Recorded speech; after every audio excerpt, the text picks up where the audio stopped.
Con Luis del Pino y Carmen Carbonell, tu opinión importa. En Mañanas en Libertad.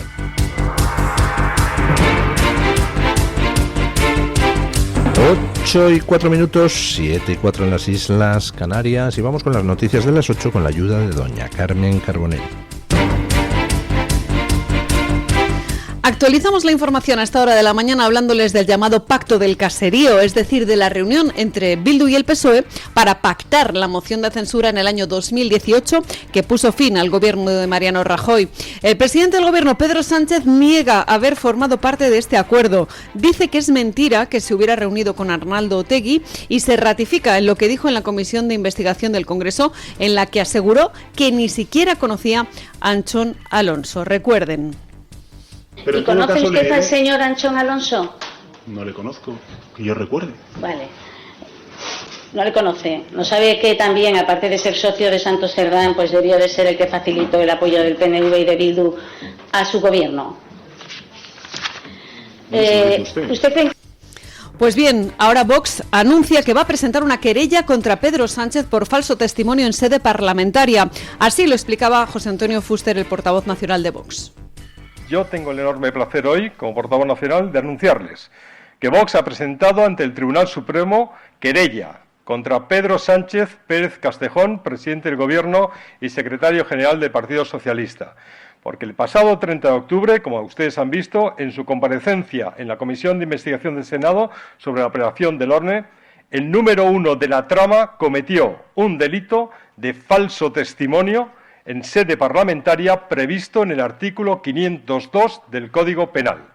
Vox ha analizado la comparecencia en sede parlamentaria y las noticias publicadas en medios de comunicación como El Español, Onda Cero, en las que se ha desvelado que el que hoy, por desgracia, tenemos como presidente mantuvo unos encuentros entre el 24 y el 31 de mayo de 2018, poco después de la sentencia de la Audiencia Nacional por el caso Gürtel, del caso de corrupción del Partido Popular. Estas noticias indican e informan de que el organizador de la cita en ese caserío fue el empresario socio de Cerdán en la mercantil Servinavar, Anchón Alonso, ese al que dice el presidente, no le conozco, no que yo recuerde. Bueno, pues que recuerde. Asistió a la misma, por cierto, en esa reunión, Santos Cerdán, ¿cuántos años le piden a Santos Cerdán ahora? Arnaldo Otegi y el propio Pedro Sánchez. Y llegaron al lugar asistidos ¿por quién? Por Koldo García Izaguirre, por Koldo, ese con el que tuvo el menor contacto posible el presidente. En fin, como diligencias, Vox solicita la declaración del presidente del Gobierno ante el Tribunal Supremo y la de todos los participantes en esas reuniones, además de la oportuna constatación documental. Señores, este Gobierno existe porque se ha apoyado en terroristas como Arnaldo Otegi y en la peor calaña que hay en España.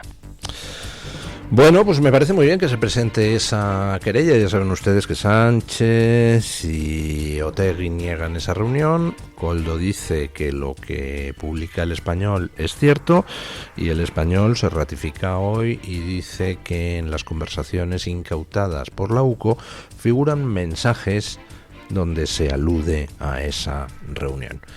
¿Quién tendrá razón? Pues no lo sé, pero desde luego, si tienen razón El Español y Koldo, pues claramente Sánchez habría cometido otro delito más, mintiendo ante la Comisión del Senado. A mí me gustaría recordar, pues hombre, que Pedro J. siempre ha utilizado la misma táctica y de hecho a lo largo de su vida se ha jactado muchas veces de esa táctica. Pedro J. recordaba en una reunión en la que yo estaba, yo creo que era un programa en Antena, pero no estoy seguro, recordaba cómo en época de Felipe González, cuando Pedro J. dirigía El Mundo, pues sacaban una noticia, ¡pam! Entonces se reservaban la documentación demostrativa. Entonces sacaban la noticia, el gobierno de Felipe González salía a desmentirla y entonces al día siguiente machacaban con la documentación demostrativa. Entonces, bueno, da la sensación de que Pedro J. No ha perdido las buenas costumbres, dado lo que hoy publica El Español, que hace que el desmentido de Otegi y el desmentido de Sánchez pues queden un poco en entredicho. Me hace mucha gracia lo de que Otegi salga a rescatar el asunto del 11M. Por supuesto que Otegi mintió en el 11M. Como mintió el gobierno de Aznar. Mintieron todos en el 11M. El 11M no fue ni una operación de Al-Qaeda ni una operación de ETA. Fue un golpe de Estado dado desde las cloacas del Estado con participación internacional. Pero bueno, ¿quieren ustedes saber quién hizo el 11M? Pues es muy fácil, no lo vamos a poder probar nunca, pero quienes diseñaron el 11M son exactamente los mismos que diseñaron el atentado de falsa bandera de Omagh. Y además con el mismo propósito, poner en marcha procesos de paz, haciendo atentados masivos que luego se echa la culpa a facciones disidentes de la banda terrorista que se quiere incorporar a la mesa de negociación. Pero vamos, eso nos llevaría muy lejos. Lo importante, a mí me parece perfecto que Vox presente la querella contra Sánchez por mentir en el Senado. Y me pregunto una cosa, lo preguntaba ayer en Twitter, ¿por qué el Partido Popular no se personó en la causa contra el fiscal García Ortiz? Contra el ya ex fiscal general del Estado. ¿No la consideraban importante? Teniendo en cuenta que la víctima de García Ortiz era precisamente Ayuso, la víctima política, ¿no hubiera sido lógico que el Partido Popular se personara? ¿Por qué no lo hizo? ¿Por qué tuvo que personarse Vox? ¿Y por qué tuvieron que personarse asociaciones de la sociedad civil como Hazte Oír o Manos Limpias? Porque si se personó la Asociación Independiente de Fiscales o el Colegio de Abogados de Madrid y el Partido Popular no. ¿Alguien me puede dar alguna explicación? Al final, pues la batalla en los tribunales, ¿quién la está dando? Desde que estalló el proceso en 2017. Pues Vox. Bueno, pues a alguien le extraña que Vox suba. Al final la gente mira, ve a un Sánchez y dice, pero qué basura infecta es esto. ¿Quién se está enfrentando a Sánchez? Y mira a su alrededor y elige a quien le parece que se está enfrentando con más fiereza, con más constancia o con más efectividad.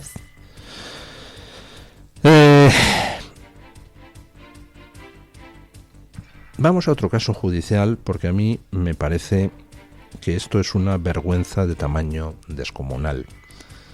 Ayer, la juez de la Dana pidió que le manden las medidas de la sala donde comió Carlos Mazón. A mí me parece que esto está siendo una burla a las víctimas brutal.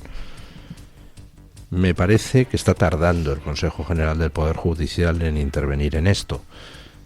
Me parece... Lo siento, señoría, pero es la sensación que tengo, que se está intentando por todos los medios estirar el chicle a ver la comida de Mazón y no se está investigando por qué no se avisó por parte de la Confederación Hidrográfica del Júcar durante 4 horas de la crecida que se estaba montando en el Barranco del Pollo, responsable del 90% de las muertes. ¿Por qué la AEMET emitió avisos confusos que parecían decir que había pasado la alerta? ¿Y cuál fue el papel del gobierno en el retraso de 3 días del envío de la ayuda? No me gusta un pelo esto. Escuchen la noticia.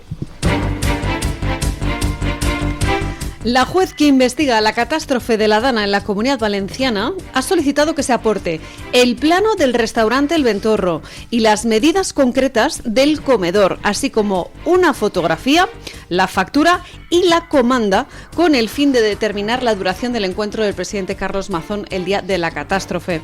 El auto señala que existe alguna posibilidad de que Maribel Villaplana hubiera podido escuchar las llamadas del presidente Mazón durante la comida en el reservado. Y la posibilidad de oír esas conversaciones varía según las fases de la comida y de la sobremesa. Además, la magistrada pide cotejar los mensajes de WhatsApp del 29 de octubre entre Juan Francisco Pérez Llorca y los investigados Salomé Pradas y Emilio Argüeso. Y además reclama a Carlos Mazón la factura del teléfono corporativo para verificar las llamadas que se hicieron ese día. ¿En qué sentido varía el relato de los hechos que comiera Mazón? ¿En qué sentido varía el relato de los hechos las medidas del reservado donde comió Mazón? Le interroga a la periodista con la que comió Mazón. ¿Usted escuchó algo? Dice, no. Entonces coge y pide las medidas de la sala para tratar de demostrar que la sala era pequeña y que tenía la señora que haber escuchado forzosamente lo que Mazón hablara por teléfono. Esto es una vergüenza. Y o las víctimas de la Dana se movilizan y empiezan a exigir que se haga justicia, o si no, una juez que parece pues una enviada de Pedro Sánchez, pues va a poner el acento sobre si Mazón, pues no sé, se hurgó los dientes después de comer o si se había puesto palote al hablar con la periodista. Pero qué burla es esta. Vale ya, ¿no? ¿Por qué no se avisó de la crecida del Barranco del Pollo? ¿Quiénes son responsables de no haber hecho las obras que hubieran impedido las 200 muertes? ¿Por qué Pedro Sánchez retrasó 3 días la ayuda? Esas son las preguntas que tendría que responder la justicia. Y esta señora magistrada se dedica a ver las medidas de la sala donde comió Mazón y ¿cuánto comió? Pero ¿cuándo va a dejar de reírse de las víctimas esta señora? Les respondo, cuando las víctimas le exijan que deje de reírse.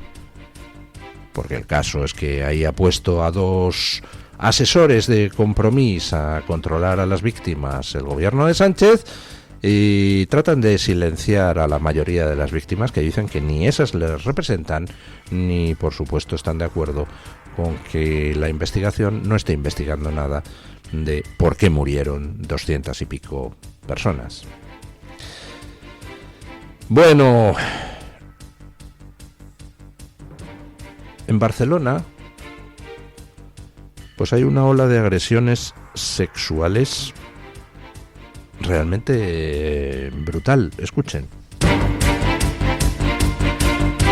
Les hablamos ahora del incremento de agresiones sexuales en Barcelona porque el Hospital Clínico ha atendido 665 casos entre enero y finales de octubre de este año, lo que supone más de 2 casos al día. Para que se hagan una idea, este número de agresiones sexuales supera ya al total registrado en el año 2022 y eso que aún no hemos terminado siquiera este año. Las cifras no han dejado de aumentar desde el año 2020 y los casos llegan con niveles de violencia cada vez mayores. El 65% de las mujeres atendidas sostienen que han sufrido una violación. Sin embargo, a la luz de los datos, menos de la mitad de las víctimas deciden denunciar, lo que para el Hospital Clínico de Barcelona supone un problema de salud pública grave que durante mucho tiempo ha estado invisibilizado. Estamos hablando de que oficialmente el año pasado, de 2024, hubo 21.000 agresiones sexuales en España, oficialmente. Eso, pues haciendo una proporción por población, significa que en Cataluña la sexta parte de 21.000, pues serían 3.500 agresiones en un año, en toda Cataluña. Pero sin embargo, esta noticia, que ayer traía RAC 1 con testimonios del propio hospital, dice que en un solo hospital de una sola ciudad, de una sola provincia de Cataluña, el Hospital Clínic de Barcelona, ya llevan atendidos este año 660 casos de agresiones sexuales. ¿Cómo es posible que el año pasado hubiera 3.500 en toda Cataluña y este año en un solo hospital de Barcelona en 10 meses 660? Bueno, pues la información da una pista. Menos de la mitad de las agresiones se denuncian. Es decir, que estamos hablando de que el año pasado, si hay 21.000 agresiones sexuales contabilizadas en toda España, pues podría haber fácilmente 40 o 50.000 agresiones reales. Datos espeluznantes trae esta noticia que ayer publicaba RAC.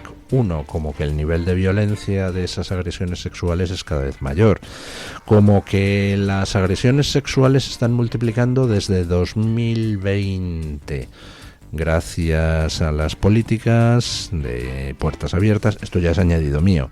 Gracias a las políticas de puertas abiertas de Pedro Sánchez, las políticas de excarcelación de violadores de Irene Montero. Vamos, gracias a todas estas políticas progres que han hecho de España pues un país inseguro para las mujeres cuando era uno de los países más seguros del mundo. Las violaciones se han duplicado, triplicado, cuadruplicado, dependiendo de las zonas, desde que Sánchez está en el poder. No ha habido gobierno más letal para las mujeres que el de Sánchez.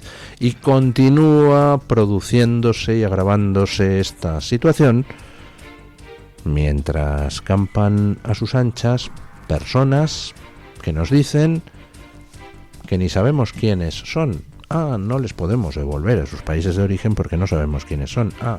O sea, usted está dejando entrar en España a gente que no sabe quién es, teniendo el problema gravísimo de agresiones sexuales en aumento que tenemos. Usted está dejando entrar a esas personas, pues estamos apañados. Bueno, y ayer, mal día para la presidenta, poco amiga de las matemáticas que tiene México, Claudia Sheinbaum. Ayer todo México quedó bloqueado por la huelga de transportistas. Terminamos el repaso a las noticias en México, donde agricultores, ganaderos y transportistas están realizando un paro nacional que ha paralizado carreteras, aduanas y puentes fronterizos. Se manifiestan para exigir mayor seguridad en las rutas por carretera, precios justos para sus productos y un firme rechazo a las reformas del gobierno de Claudia Sheinbaum, como la nueva Ley General de Aguas. Mientras que el sector primario mexicano denuncia robos, extorsiones y secuestros constantes, el gobierno de Claudia Sheinbaum dice que estas protestas carecen de justificación. Los cortes han afectado ya a vías estratégicas en Ciudad de México, en varios otros estados y pasos fronterizos clave, aduanas con Estados Unidos.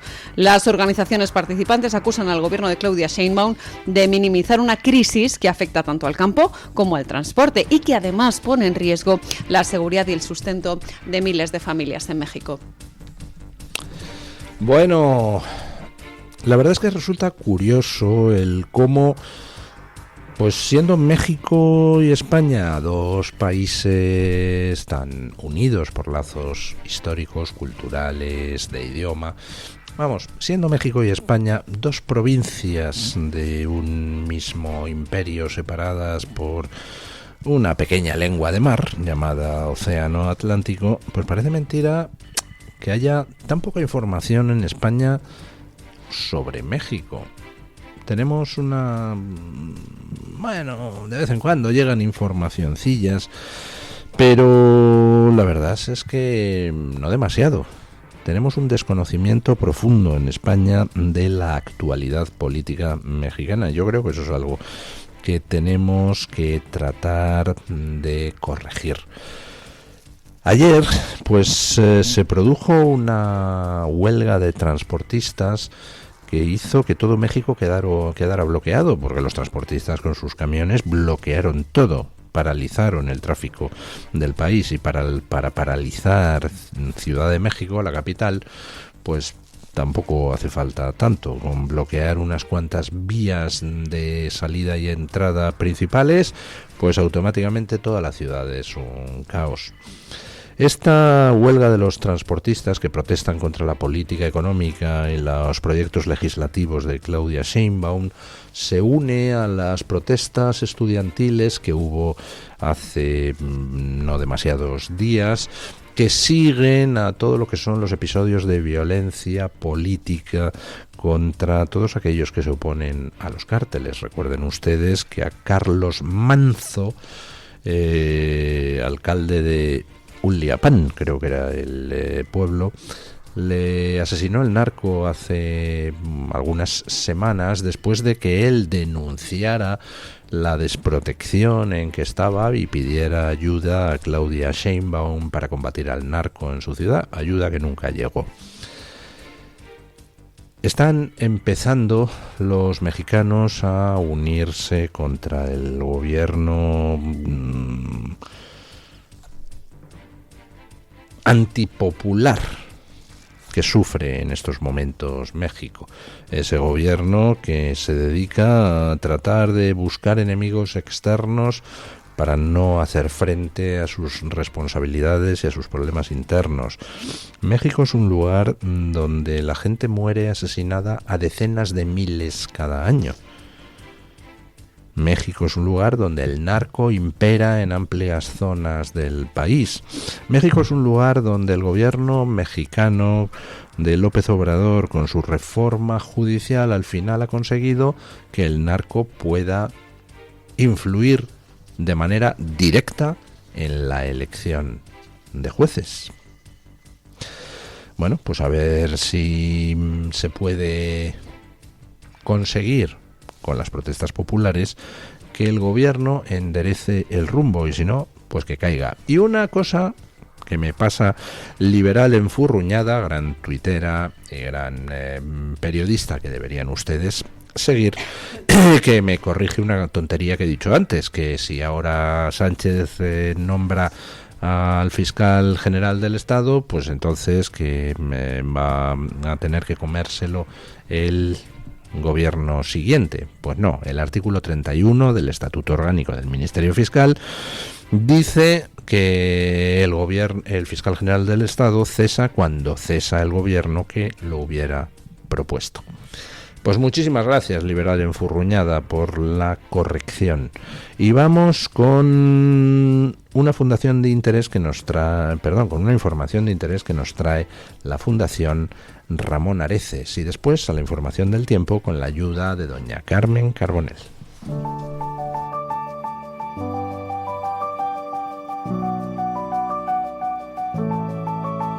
Mañanas en Libertad. La Fundación Ramón Areces ha celebrado la segunda edición de la jornada Situación Actual de las Enfermedades Raras en España, coincidiendo con la entrega de ayudas del programa Pinera, destinado a impulsar la investigación de enfermedades raras. En este encuentro, 2 investigadores seleccionados expusieron sus proyectos y analizaron el papel de las nuevas tecnologías en el diagnóstico precoz. Además, el prestigioso doctor Pablo Lapuncina, que es director del Centro de Investigación Biomédica en la Red de Enfermedades Raras, presentó Geneborn, un proyecto multicéntrico que secuenciará el genoma completo de 1.000 recién nacidos para potenciar el cribado neonatal de enfermedades genéticas tratables. Y por su parte, María Jesús Morán, investigadora del Hospital 12 de Octubre, explicó los avances en el estudio de las enfermedades mitocondriales dentro de la línea de dotación estructural. Ambos trabajos reflejan la fortaleza del ecosistema español en investigación de enfermedades raras y la dedicación de la Fundación Ramón Areces para mejorar la vida de todos los pacientes.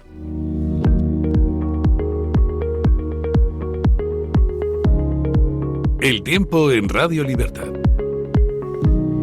Seguimos pendientes del tiempo porque la jornada viene marcada por precipitaciones persistentes en el norte del país. En el Cantábrico Oriental y en el norte de Navarra, los chubascos podrán ser localmente fuertes, incluso acompañados de tormentas, y dejar acumulaciones significativas. En los Pirineos Occidentales, la nieve caerá con abundancia, especialmente en cotas que irán descendiendo hasta situarse entre los 700 y los 1.000 metros al final del día.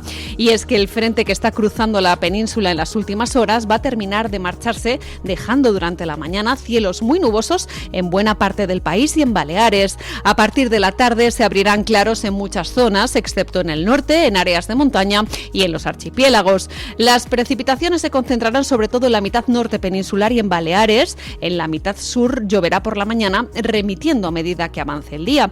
Y mucho ojo al viento, porque se esperan rachas muy fuertes en el Bajo Ebro, en el norte de Castellón, en la Bética Oriental, en zonas próximas a Ibiza, donde a primera hora podrían alcanzarse hasta los 100 km por hora en el interior sur de Tarragona. También cierzo fuerte en el Ebro y tramontana en Ampurdán. Y ya al final del día, también en Menorca. En Canarias, sin embargo, tendremos ambiente estable con intervalos nubosos y calima con viento moderado del noroeste. En cuanto a las temperaturas, se mantienen casi sin cambios y recuerden que habrá nieblas matinales en el interior de la mitad sur y persistentes en áreas elevadas del norte. Tu voz, tu libertad, tu radio. Radio Libertad.